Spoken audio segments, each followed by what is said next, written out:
आपण बघतोय वैष्णवी मृत्यू प्रकरणामध्ये आता ठाकरेंची शिवसेना आक्रमक झाल्याचं बघायला मिळतंय। ठाकरे सेनेचे जे कार्यकर्ते आहेत ते तिथे पोहोचलेत, पोलिसांशी बोलतायत आणि त्यांचा आक्रोश या ठिकाणी बघायला मिळतोय।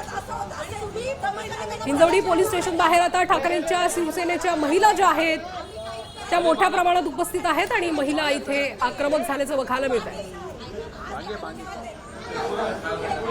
आणि आताची लाईव्ह दृश्य आपण बघतोय की कशा पद्धतीनं शिवसेनेच्या महिला आक्रमक झाल्या आहेत, पोलिसांच्या हुज्जत घालताना दिसत आहेत। हिंजवडी पोलीस स्टेशन बाहेरची ही दृश्य आहे जिथे ठाकरेंच्या शिवसेनेच्या महिला आक्रमक झाल्याचं बघायला मिळतं।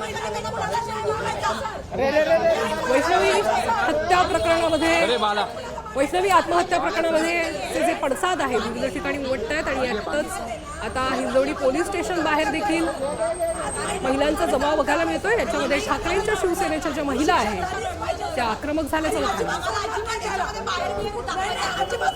आणि या संदर्भात अधिक माहिती घेऊयात आपले प्रतिनिधी सागर आव्हाड यांच्याकडनं। सागर, काय अधिकची माहिती आहे? आपण बघतोय की पोलीस स्टेशनच्या बाहेर आता महिला आक्रमक झाल्याचं बघायला मिळत आहे।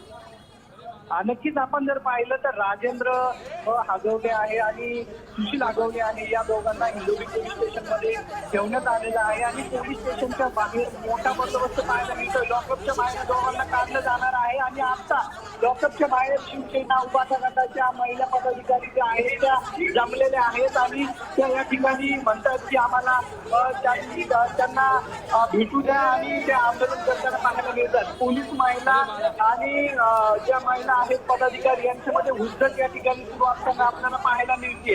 कारण की त्यांचं म्हणणं आहे की ते या महिला ज्या आहेत त्या हगवले कुटुंबियांवरती पांगणा किंवा शाही फेक करण्याची शक्यता वर्तवण्यात येते। पोलिसांनी त्यांना या ठिकाणी समज जी आहे ती दिलेली आपल्याला पाहायला मिळते। एकंदरीतच आता या महिला आक्रमण झालेल्या आहेत। त्याचबरोबर शिवाजीनगर कोर्टाच्या बाहेरही भाजपच्या महिला पदाधिकारी ज्या आहेत त्या आक्रमक झालेल्या पाहायला मिळतात आणि शिवाजीनगर कोर्टाच्या बाहेर मोठा बंदोबस्त जो आहे तो पाहायला मिळतोय। या ठिकाणी या महिला पदाधिकारी आहेत, आपण त्यांना विचारूया।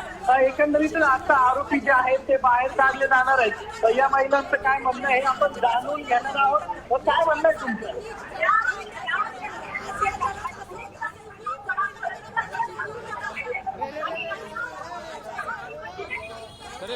नक्कीच सागर त्यांच्याशी संवाद साधण्याचा प्रयत्न करतात। धन्यवाद सागर, तुम्ही दिलेल्या या सविस्तर माहितीसाठी।